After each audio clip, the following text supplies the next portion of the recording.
Et donc nous, ce qu'on va voir maintenant, c'est 5 éléments concrets qu'on va pouvoir mettre en place dans notre vie au quotidien pour pouvoir finalement transformer cette énergie de sagesse, d'acceptation en une énergie également d'évolution. Donc comment est-ce qu'à un moment donné, on va pouvoir diminuer l'ensemble des résistances qui bloquent les changements et qu'on va pouvoir finalement être dans un processus d'accompagnement du changement qu'on a finalement impulsé et mis en place.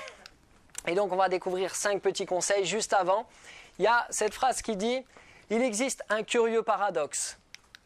Quand je m'accepte tel que je suis, alors je peux changer. » Ça, c'est Carl Rogers qui disait ça. Carl Rogers, dans les années 60, a été un des pionniers dans les thérapies humaines, dans l'accompagnement des personnes. Et ce qu'il s'est rendu compte, c'est que le niveau d'acceptation et d'amour qu'on avait pour soi-même correspond également au niveau de changement qu'on pouvait appliquer à notre vie. Et que plus on s'aime, plus on s'accepte, plus on a la possibilité de changer. Et plus on va essayer de changer, qu'on ne s'accepte pas, qu'on ne se tolère pas, qu'on ne s'aime pas, plus on va avoir de résistance au changement. D'accord ?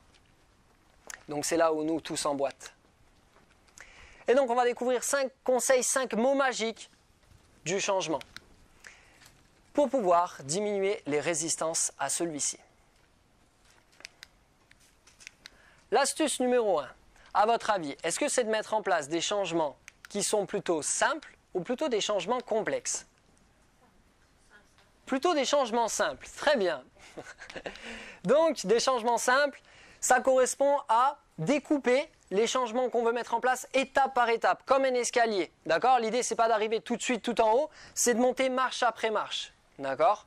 Et parfois, on va même commencer à monter l'escalier sans apercevoir le sommet. C'est Martin Luther King qui disait « Avoir la foi, c'est commencer à gravir un escalier sans apercevoir le sommet. » C'est vraiment ça, c'est de se dire « Je me mets en route vers ce qui m'attire et peut-être que ça ne se dessine pas encore précisément, mais étape par étape, je vais pouvoir y aller. » Et donc, c'est simplifier les choses au maximum. Découpez, faites des choses qui sont très simples que vous allez pouvoir mettre en place. Deuxième astuce. Est-ce qu'on va plutôt essayer de mettre en place des changements faciles ou plutôt des changements difficiles ? Plutôt facile. Ouais, je suis assez d'accord. Et donc, les changements faciles, c'est, par exemple, on se rend compte qu'une fusée, son énergie, son carburant, elle va utiliser 70% de son carburant pour décoller. Une fois qu'elle a décollé, après elle est lancée. Donc nous, ce qu'on va vouloir, c'est diminuer les résistances au début pour nous lancer. D'accord ?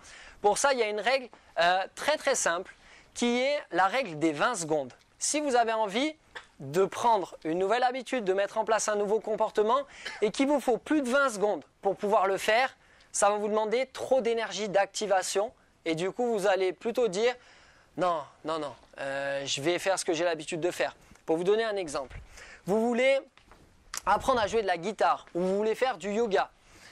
Et votre habitude, c'est plutôt de rentrer et de regarder la télé. D'accord ? Et ce que vous voulez à la place, maintenant, c'est soit jouer de la guitare, soit faire du yoga. Vous arrivez chez vous et vous vous installez, vous avez enlevé vos chaussures, tout, vous vous installez sur le canapé tranquillement et vous dites, allez, guitare ou yoga. Bon, alors la guitare, elle est dans le placard, donc il faut que j'aille chercher là-bas dans le bureau. Du coup, il va falloir que je prenne ça. Et là, tout d'un coup, mais vraiment par hasard, hein, votre regard se tourne et tombe sur la télécommande. Vous avez juste à côté de vous. Et là, dilemme quand même. C'est tentant de prendre la télécommande plutôt que de me lever, d'aller faire un effort, de sortir la guitare, sortir les partitions et puis s'y mettre. C'est un peu compliqué. Donc très naturellement, vous prenez la télécommande et c'est parti. Et une heure après, vous vous rendez compte que vous vous êtes mis à regarder la télé alors que vous étiez juré de prendre une bonne résolution et de vous mettre à la guitare ou au yoga. D'accord ?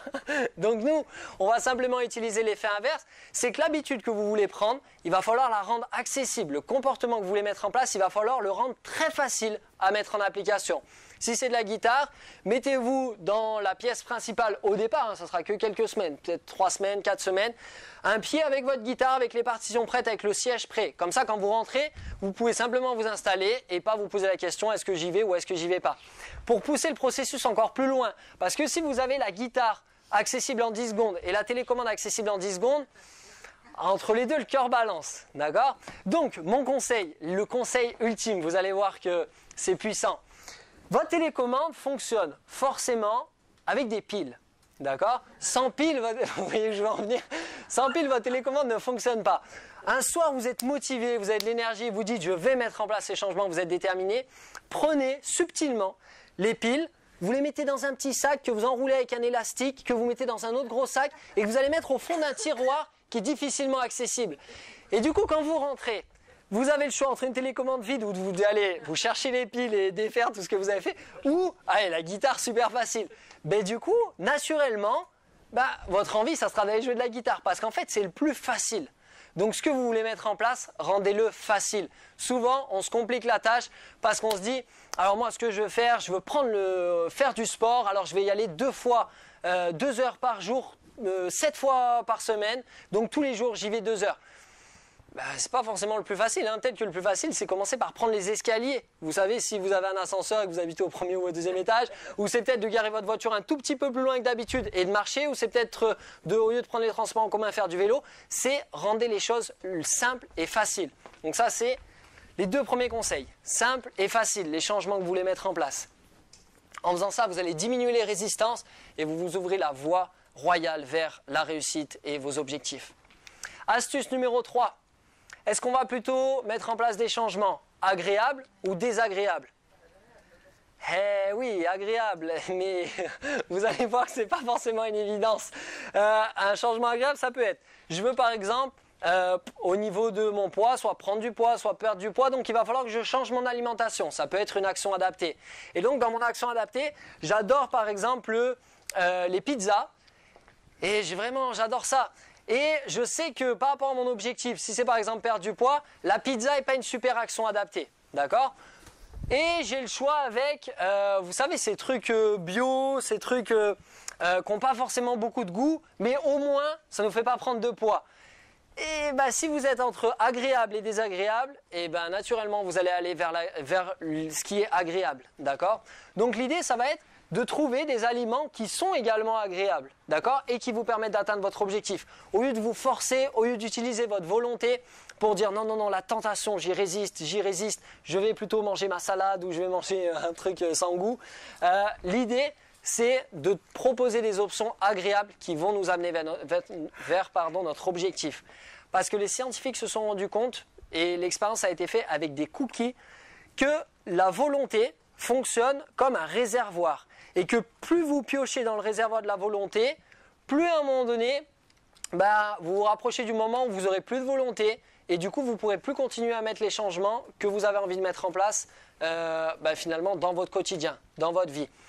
Donc ça, l'expérience, ils s'en sont rendus compte parce que ils ont demandé à des personnes de résoudre des problèmes de maths assez complexes qui prenaient quelques dizaines de minutes et on s'est aperçu que si, pendant qu'on leur proposait ces problèmes de maths, on proposait à ces personnes-là des cookies et qu'on leur disait « alors les cookies, ils sont là, mais par contre, il ne faut pas en manger », et on se rendait compte que les personnes avaient beaucoup plus de mal à résoudre le problème, mettaient plus de temps, et voire même avaient un plus grand taux d'abandon. Et donc les personnes, on s'est aperçu qu'en fait en résistant à quelque chose avec la volonté de dire non non non j'y touche pas, du coup ça épuisait les ressources qu'on avait en nous, d'accord?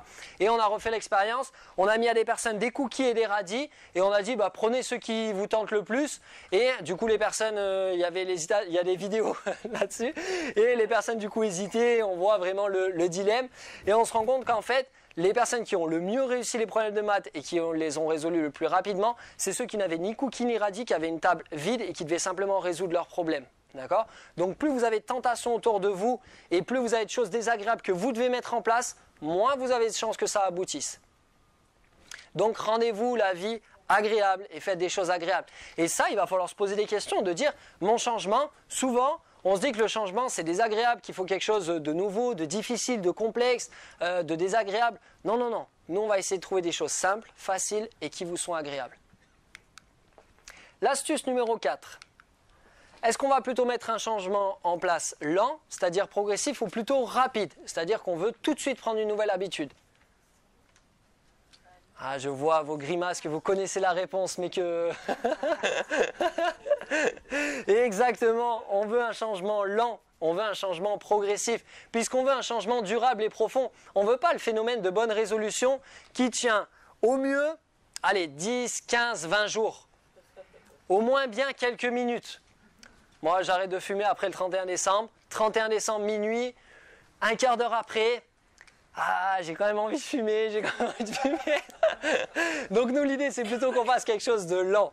Un petit peu comme une tortue, qu'on prenne notre temps. Et pour ça, il y a plusieurs phrases qui sont intéressantes. La première que j'aime beaucoup, c'est Winston Churchill, qui disait régulièrement à son chauffeur, « Surtout, roulez doucement, je suis pressé ». Et bah pour le coup, c'est quand même du bon sens. Aller lentement vers les choses nous permet beaucoup plus facilement de les atteindre. D'accord ? C'est l'histoire du lièvre et de la tortue. Le lièvre qui va beaucoup plus vite, la tortue qui prend son temps, mais qui fournit un effort prolongé. Le lièvre qui va faire des efforts assez rapides, mais ponctuels, et qui arrivera bien après la tortue à son objectif. Et donc il y a une autre phrase aussi qui est intéressante, c'est Paulo Coelho qui disait « Changez, mais commencez lentement, car la direction est plus importante que la rapidité. » Ce qui nous intéresse d'abord, c'est trouver nos actions adaptées. Et une fois qu'on les a, on va pouvoir les répéter, et là, ça va prendre de la vitesse. Là, ça va prendre, c'est un peu comme le tourniquet, vous savez.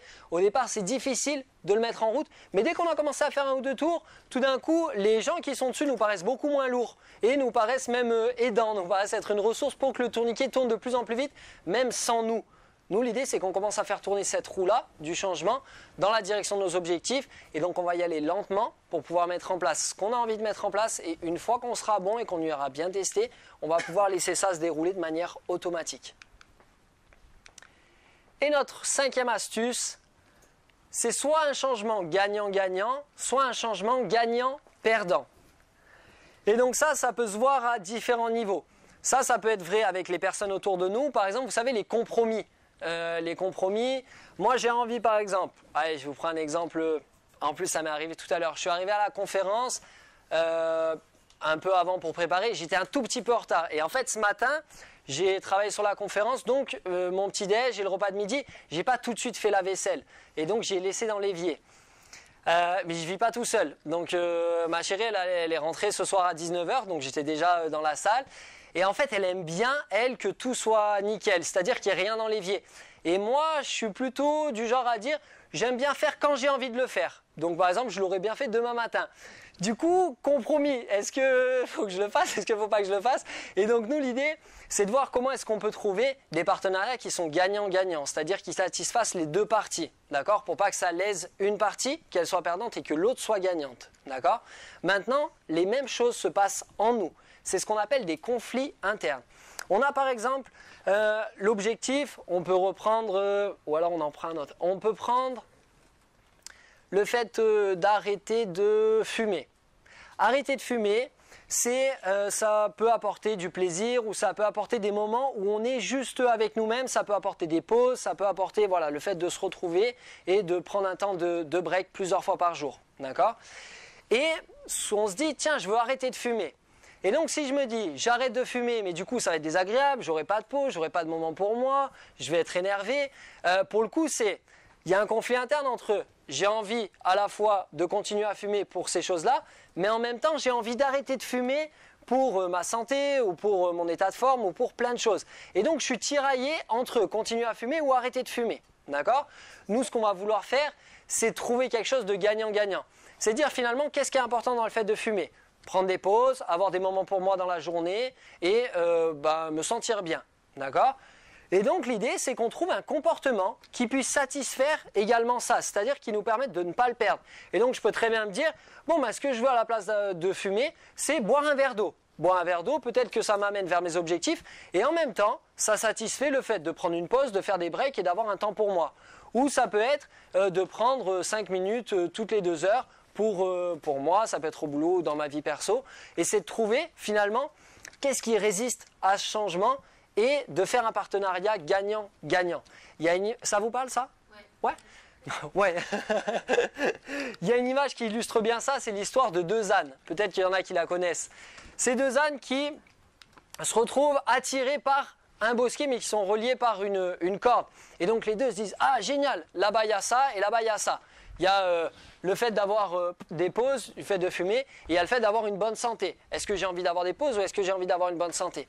Et donc nos deux ânes, au départ, vont se rapprocher, mais vont être limités par la corde qui les retient. Le conflit interne va nous tirailler et on va arriver à aller ni chez l'un ni chez l'autre. Et donc, surprise des deux ânes, ils se disent, bah mince, qu'est-ce qu'on fait? On ne peut pas les manger tous les deux en même temps aux deux bosquets. Et là, nous, ce qu'on va chercher à faire, c'est du gagnant-gagnant. Ça peut prendre la forme qui suit. Allez tous les deux manger un premier bosquet et tous les deux au suivant. Donc avoir des moments qui sont agréables, des moments pour moi et en même temps avoir une bonne santé. D'accord? Et nous, c'est vraiment ce qui nous intéresse, c'est de limiter ces conflits internes. Nos conflits internes sont la majorité des résistances qui émergent quand on a envie de changer. C'est dire non, non, non, mais ce qu'on a, ça correspond à des valeurs, ça correspond à des choses qui nous sont agréables ou des choses qui nous sont confortables. Et on n'a pas envie de perdre ça. L'idée, c'est pas d'avancer et de perdre ce qu'on a, c'est d'avancer, de garder ce qu'on a et d'obtenir ce qu'il y a vers notre objectif. D'accord? Et ça, c'est grandement possible, que ce soit en nous-mêmes ou également avec les autres. Donc pour résumer, les 5 mots magiques du changement, c'est mettez en place des changements simples, faciles, agréables, lents, progressifs et gagnant-gagnant.